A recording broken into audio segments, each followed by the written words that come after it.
हर हर महादेव साथियों, आप सभी का मेरे चैनल लव यू जिंदगी में तहे दिल से स्वागत है। आप सुन रहे हैं अर्चना वर्मा की लिखी हुई कहानी वफा। अब हम करेंगे का 16वां भाग। हाँ, हम तुम्हारा दिमाग थोड़ी खा रहे हैं। वैसे भी दिमाग कोई खाने की चीज थोड़ी है। खाने को तो हमें अब तेरे शादी की रिसेप्शन पार्टी में मिलेगा। अदम्य ने कहा। वही तो, अब तो हम तेरे शादी की पार्टी खाने वाले हैं। पेट में उसके लिए जगह बचा कर रखी है हमने। तू बस इतना बता दे, इस प्यार के कीड़े ने तुझे कब काटा, ताकि तेरी शादी में जी भर के नाच सकूं। आदित्य खुश होते हुए बोला। मैं भी यही सोच रहा हूँ। इतना कुछ हो गया और हमें खबर तक नहीं लगी, अदम्य ने सोचते हुए कहा। तीनों दोस्त अपनी अपनी बातों से रणविजय की खिंचाई कर रहे थे और रणविजय उनकी यह हरकत बड़े अच्छे से समझ रहा था।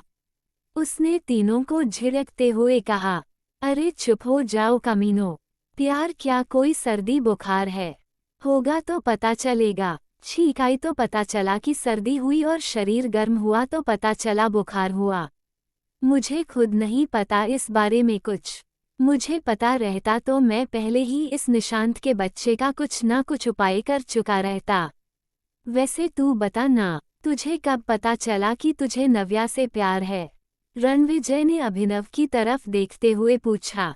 रणविजय की बात सुनकर अभिनव मुस्कुरा दिया, लेकिन रणविजय यही नहीं रुकने वाला था। उसने आदित्य से पूछा, तू बता ना जरा मुझे, सबके मना करने के बावजूद भी तुझे अंजलि से प्यार कैसे हो गया? और कब हुआ? और तू अदम्य, शालू के बारे में तेरा क्या ख्याल है?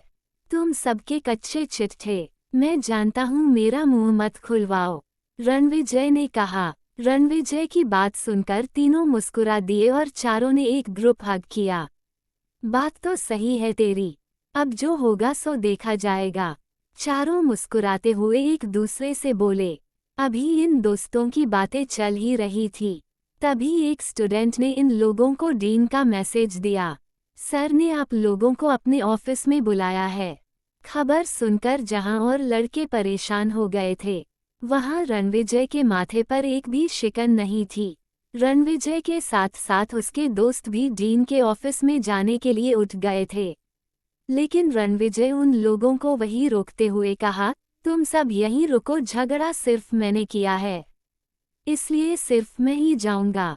मैं नहीं चाहता कि मेरे कारण फिर से मालिक और आहूजा आपस में भिड़े और अंकल जी बेवजह तुम दोनों को टारगेट करें। उद्धरण चिन्ह। सॉरी सर, डीन सर ने आप चारों को बुलाया है। आप चारों के पेरेंट्स भी सर की ऑफिस में है, इन्फॉर्मेशन लाए हुए जूनियर ने कहा। मामला गंभीर था। चारों लड़के डीन के ऑफिस की ओर चल पड़े। वहां डीन के केबिन में mister Ranaut, mister Rathore, mister Ahuja, mister Malik समेत कॉलेज के डीन और प्रोफेसर, प्रिंसिपल और साथ में निशांत मलिक भी एक चेयर पर बैठा था, क्योंकि रणविजय ने उसे अपने पैरों पर खड़ा होने लायक भी नहीं छोड़ा था। रणविजय ने एक कहर भरी नज़र निशांत पर डाली और चुपचाप जाकर डीन के चेयर के सामने खड़ा हो गया। निशांत मलिक के चेहरे का नक्शा बिगड़ चुका था। पूरे चेहरे में जबरदस्त सूजन थी और नीले काले निशान से उसका पूरा शरीर भरा हुआ था। जगह जगह पर बैंडेज लगी हुई थी और उसके हाथ में प्लास्टर चढ़ा हुआ था। बोलिए मिस्टर आहूजा, इस बारे में क्या कहेंगे? मिस्टर मलिक ने गुस्से में आहूजा की तरफ देखा और आहूजा ने अपने बेटों की तरफ। हम जितना पोलाइटली अपने बीच के मैटर को शॉर्ट आउट करना चाहते हैं, उतना ही आपकी तरफ से हर बार कोई ना कोई ऐसी हरकत की जाती है कि हमें फिर से अपना पुराना रवैया अपनाना पड़ता है। मलिक ने गुस्से में चबाते हुए एक एक शब्द कहा। अच्छा। आहूजा को मलिक की बात का जवाब ना देता हुआ देखकर मिस्टर राठौर बीच में बोले, मैं मानता हूं कि बच्चों ने आपस में मारपीट करके गलती की है, लेकिन आप दावे के साथ कैसे कह सकते हैं कि इसमें मिस्टर आहूजा के ही बच्चों की गलती है और आपका बेटा इनोसेंट है? मिस्टर राठौर ने मिस्टर मलिक से पूछा।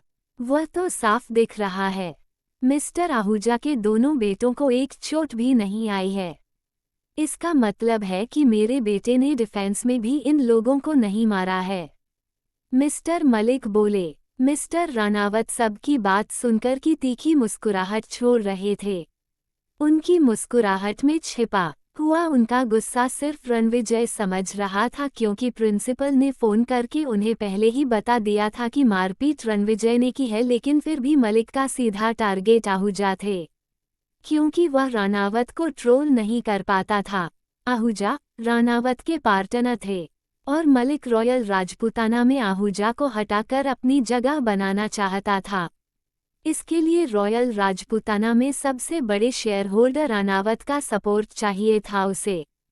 इसलिए उसने रणविजय की गलती का ठीकरा आहूजा ब्रदर्स पर छोड़ दिया था। लेकिन रणविजय के लिए मलिक की बात सुनना बिल्कुल बर्दाश्त से बाहर था। उसके लिए उसके दोस्त उसके दिल के पास रहते थे और उसके दिल में जगह किसी बिजनेस डील से नहीं बनती थी। उसने अपने पापा की तरफ देखा, जो कि आंखों ही आंखों में उसे चुप रहने का इशारा कर रहे थे। लेकिन रणविजय ने उन्हें सीरियस से इग्नोर करते हुए कहा, mister Malik, just a minute, कुछ भी बोलने से पहले एक बार सही बात जान लीजिए। आपके बेटे की यह हालत ना ही आहूजा ब्रदर्स ने की है और ना ही राठौर ने। इसको सिर्फ और सिर्फ मैंने मारा है। तुम दूसरों की गलती अपने ऊपर क्यों ले रहे हो बेटा?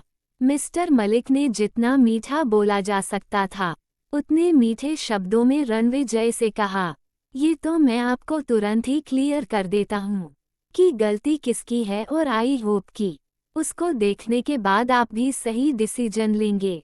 और उसने सीधे के केबिन में लगे हुए स्क्रीन पर अपने क्लासरूम की सीसीटीवी फुटेज दिखानी शुरू कर दी। सीसीटीवी फुटेज में आवाज तो आ नहीं रही थी, लेकिन निशांत की हरकत साफ दिखाई पड़ रही थी कि उसने पहले ईशानी की कॉपी के साथ खिलवाड़ किया, फिर उसके दुपट्टे को पकड़कर खींचा, जिसको देखते ही मिस्टर रानावत की नसें गुस्से में तंग गई थी। मिस्टर राठौर के भी तेवर कम खतरनाक नहीं थे।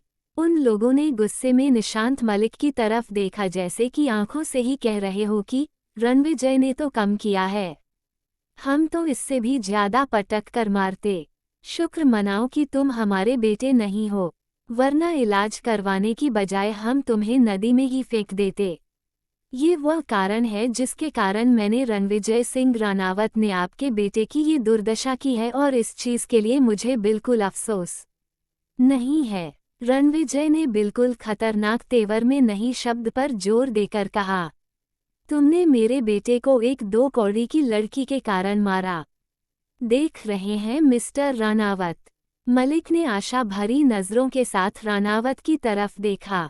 उसे लगा था कि उसके बिजनेस की दुनिया में बढ़ते हुए कद के कारण रानावत उसका साथ देंगे, लेकिन ऐसा नहीं था। मिस्टर रानावत के कुछ बोलने से पहले ही रणविजय बोल उठा, रानावत अपनी या दूसरों की बहू बेटियों की इज्जत करना अच्छे से जानते हैं। ठाकुरों के लिए महिलाओं का सम्मान सबसे ऊपर रहता है, और इसके लिए वह अपनी जान देने से भी नहीं चूकते, और न ही उनकी इज्जत की तरफ बढ़े हुए हाथ को उखाड़ कर फेंकने से पीछे हटते हैं। ये चीज़ मुझे मेरे पापा और दादाजी ने बचपन से सिखाई है। जिसे आप 2 कौड़ी की बोल रहे हैं, उसकी कीमत आपके बेटे या हम सबसे ज़्यादा है, क्योंकि वो कॉलेज में सिर्फ और सिर्फ अपने टैलेंट के बल पर पढ़ती है, ना कि हमारी तरह और आपके बेटे की तरह अपने बाप के पैसों के दम पर। प्रतिभा से पैसे कमाए जा सकते हैं, लेकिन पैसों से प्रतिभा नहीं खरीदा जा सकता, और ऐसा मुझे इसी कॉलेज में सिखाया गया है। रणविजय ने डीन पर अपनी नज़र डालते हुए कहा, जो कि रणविजय के इतने खतरनाक तेवर देखकर मुंह बाए आंखें फाड़े उसकी तरफ देख रहा था कि आगे कौन सा अभी तूफान आने वाला है। वही रणविजय की बात सुनकर रणधीर राठौर मुस्कुरा दिए। आपका जवाब मिल गया होगा मिस्टर मलिक। मुझे अपने बेटे के काम पर कोई भी अफसोस नहीं है। आगे जो भी फैसला कॉलेज प्रशासन लेगा उसे हम एक्सेप्ट करेंगे। रणधीर रानावत ने बिल्कुल शांत और गंभीर शब्दों में मिस्टर मलिक से कहा। रानावत की बात सुनकर मलिक का चेहरा झुक गया था। वही डीन ने पूरे मामले में निशांत को ही दोषी मानकर उसे 20 दिन के लिए कॉलेज से सस्पेंड कर दिया था। तुम चारों घर चलो, हम तुम लोगों से घर पर बात करेंगे। मिस्टर रानावत ने चारों लड़कों की तरफ देखते हुए कहा। चारों चुपचाप जाकर गाड़ी में बैठ गए। न जाने अब घर पर क्या होने वाला था जानने के लिए बने रहे अगले एपिसोड तक। तब तक के लिए हंसते रहिए, मुस्कुराते रहिए, खेलते रहिए और यहाँ YouTube पर मिलते रहिए। पर इसके लिए चैनल को सब्सक्राइब और वीडियो को लाइक करना मत भूलिएगा। मिलते हैं अगले एपिसोड के साथ। हर हर महादेव।